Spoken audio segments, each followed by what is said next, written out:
I don't sleep with vaccinated women. Vaccines work. Well, luckily, as it turns out, we don't need vaccines for that anymore. He's not going to be sleeping with any women for a while. Special thank you to my YouTube members and patrons for supporting the channel and supporting my content.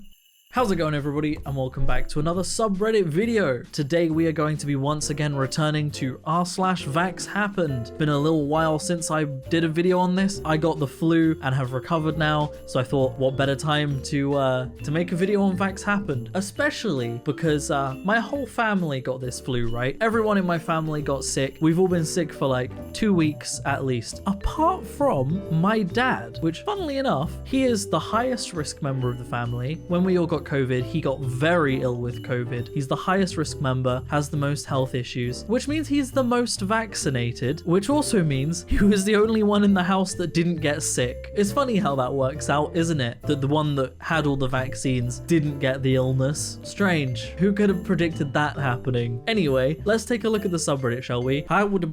Before I do, I'll be streaming, because this is coming out on Thursday, so I'll be streaming in 2 hours. Go check out my Twitch. Link will be in the comments down below. I don't know what I'll be streaming yet. Possibly Shipbreaker, because I've been enjoying that recently and it's satisfying. Now let's get into the video. We've had a flu vaccine for 78 years and we still have the flu. Are you awake yet? I see this used a lot, but also they use the whole like the Black Death went away without vaccines. Like they use both. The flu is a very, very volatile illness that mutates a lot. So there are a lot of variations of it. They want to talk about natural immunity all the time, right? If natural immunity was the be-all end-all, we also wouldn't have the flu anymore. The point is, it doesn't work. The flu vaccine is a guess. There are so many strains of flu that they have to guess the one that's going to be the most prevalent that year, and that tends to help with a lot of cases. The flu's still around, and so are plenty of people that have had the flu dozens of times and still get it. So, are you awake yet?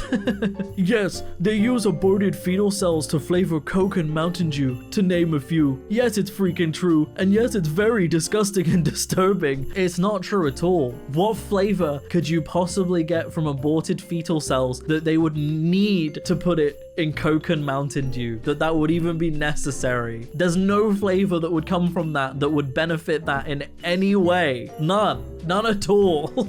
Yes, it's true. No, I totally didn't just make it up on the spot. Actually, no, they probably didn't make it up on the spot. I'm gonna make a guess. They read it on Facebook. Yeah. Here's to all my friends going into 2023 with all their DNA still intact. Cheers. My DNA is still intact because that's not how DNA works. Vaccines don't tear apart your DNA. Anti-vaxxers are just making it up. They're going like, see, aren't all of these vaccinated people regretting getting vaccinated now? No, I'm not, because nothing has happened as a result of the vaccines. Nothing. The #1 side effect of getting the COVID vaccine is not getting COVID. That awkward silence in America right now is the vaccinated realizing the unvaccinated were right. First of all, there was no awkward silence. This was in December and there's still been no awkward silence, and the vaccinated have still not realized the unvaccinated were right, because they're not, and it's been like a month since this tweet was posted. Still nothing coming from that. Still waiting on that. Like, let me know when I should be regretting this, because no one is yet. No one.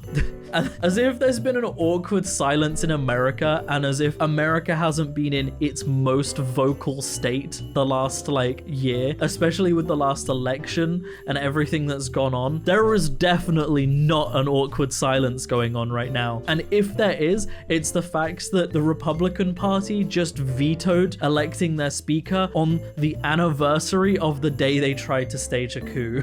Precisely the point. No vax for HIV after 40 years of research. No vax for cancer after more than 100 years of research. No vax for the common cold. And yet a virus mysteriously appears, and within 12 months a vax is found by 4 pharma companies, all within 1 week, and we are all mandated to take it. Okay, well, first of all, the HIV, a drastically more complex illness to vaccinate against, because the whole thing it causes is the destruction of your immune system. It turns your immune system against against you. You can understand why that's pretty difficult to vaccinate against. Second of all, cancer, not a disease. Cancer is a mutation of your own cells that goes awry. But also there are vaccines for cancer. They're not the same in the sense of like vaccines for viral illnesses, but there are things like essentially vaccines that people that are high risk of getting cancer can take to reduce their chances of getting cancer. So that one's a null point. No vax for the common cold, that's because it mutates so rapid, like incredibly rapidly. Like no one's immune to the common cold either because it rapidly mutates. Everyone's had the cold. I've had the cold dozens of times. Everyone has had the cold dozens of times. It mutates. So like it's going to be pretty difficult to come up with a vax for something that changes every time you vaccinate against it. And then a virus appears mysteriously within 12 months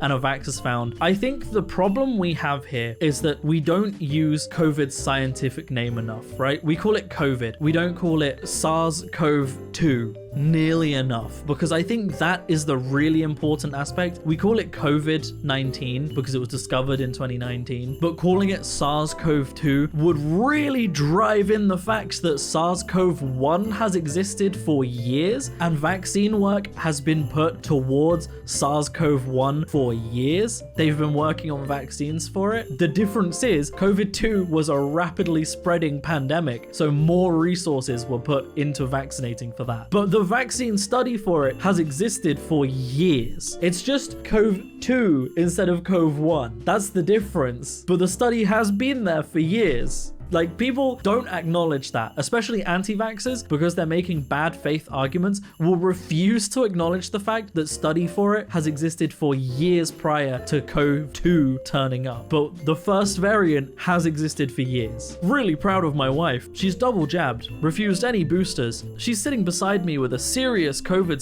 symptoms, a bad cold, but not testing for the bullshit because she wants to spend Christmas with the family, including our first grandson. Stop testing, folks. The classic if we don't test for it, it doesn't exist strategy. Why would you be seriously proud of your wife for going and making other people sick? Like, I'm gonna go out and say it. Even if your wife didn't have COVID and she just had a cold or a flu, would it not be common courtesy, really, really basic common courtesy, to not go and give other people the cold or the flu? Why does that same courtesy not apply to COVID? Why is it now that it's COVID, it's, we should just give it to everyone. I don't care if other people get it. I don't want to give people the cold or the flu either. But having had COVID and being absolutely miserable, it's been the sickest I've ever been when I had it. I don't want to give that to anybody. Like, I wouldn't want to give anybody a cold and a flu, let alone that. I just don't understand how, like, I'm so proud of my wife for wanting to spread illness and disease. What? You have some really weird priorities if that's what you're proud of someone for. Like, regardless of what the illness is, that's a really weird thing to be proud of someone for. You can't make this up. I love that statement because you just know the second they say you can't make this up, that it's been made up. You can't make this up. Inside these vaccines are RNA modifying nanotechnology that connects your body to 5G pentagram, which receives signals from CERN 666 and said supercomputer that powers CERN, the beast. CERN is located on the former temple of Apollo. God, I love it. You can't make this up. Proceeds to spout the most made up BS I've ever heard. I gotta break this apart. Okay, first of all, pentagrams, not satanic ideology. Do I need to? I'm gonna elaborate on that. I feel like I don't have to, but I'm going to. Pentagrams were used in lots and lots of stuff outside of Christianity. They were adopted by Christianity and biblical faiths, but come from formerly outside of it. And they were a symbol, right? Wait for it. Of protection. Pentagrams are a symbol of protection. They are not a symbol of the devil. They are not of the devil's influence. These morons. Second of all, being like, 5G is connecting you to the pentagram. And then 666, the number of the beast. Also, a really widely disputed thing because there are multiple scriptures that give us different numbers, one of which is 616. So like, why is it definitely 666 that's used when we don't even know for sure that that's the correct one? And finally, the Temple of Apollo. What does Apollo have to do with pentagrams or the devil or 666? Apollo is a Greek deity from a different religion. Apollo is not related. These people will be like, you can't make this up, but I'm going to try, and I don't understand what it is I'm making up, but they'll do it anyway. Research. If you're gonna try and lie, if you want to make a believable lie, research it first. It's gotta be believable, and if you don't have a clue what you're talking about, it's not going to be. I genuinely feel sorry for anyone that actually believes this. Shout at me all you want, but when a precious resource, like an organ, is limited, you give it to the people who have the highest chances of success. If people won't vaccinate, they have a lower chance than those who do. Ergo, they will be deprioritized for an organ. Yeah, and the same goes for if you smoke, if you're an alcoholic, if you take drugs. These are all reasons that you would be deprioritized for an organ transplant. Soon, sir, the favor will be returned. You will be begging for unvaccinated blood, sperm, and organs, and nobody will answer your call. Soon the table will turn. They always say soon. This was on the 9th of December, okay? When is soon? They've been saying this for 2 years now. When is soon? It's been over a year since someone told me I would die in a year. I got vaccinated like 2 years ago, right? And someone was like, oh, you'll die in 6 months. 6 months didn't pass. And then it was moved to, no, actually, you'll die in a year. A year passed. When? When is it? When will it be? Because we're waiting. You can't just keep moving the goalposts until I die of old age, because that doesn't count. You can't wait until I'm old. I'm like 90 years old and I'm dying and then go, told you you'd die. It's the vaccines. No.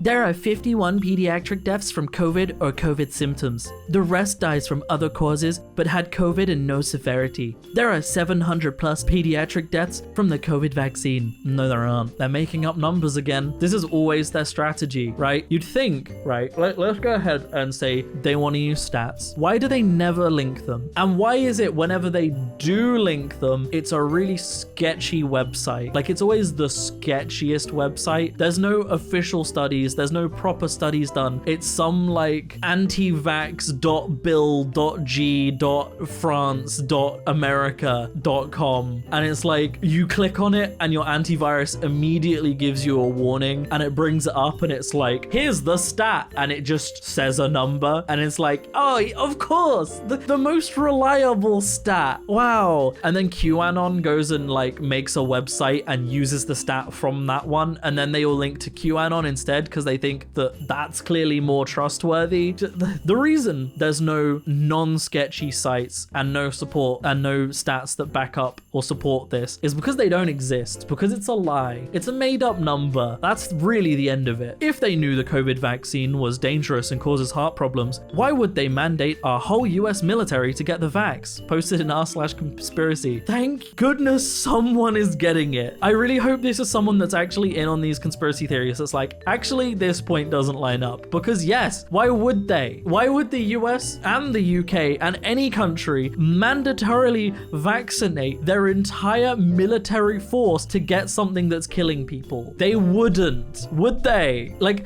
if let's say for a second, right, that they were going to do this because they were trying to do whatever it is the conspiracies are saying. They wouldn't vaccinate their military force with a harmful substance. They vaccinate the military to protect them against things. There are vaccinations that go through the military that aren't used by the public because the military is like subjected to anthrax and stuff, right? So they're vaccinated against things like that, which the public doesn't get vaccinated against. So why would they give their military a dangerous vaccine against an illness that isn't dangerous? They wouldn't, because that's dumb. These conspiracies are dumb. And the final post. Rick Wiles thinks that meatless foods can alter human DNA in order to cause human beings to no longer be technically classifiable as humans, a plot that would make it impossible for them to be saved by Christ. I have to question these.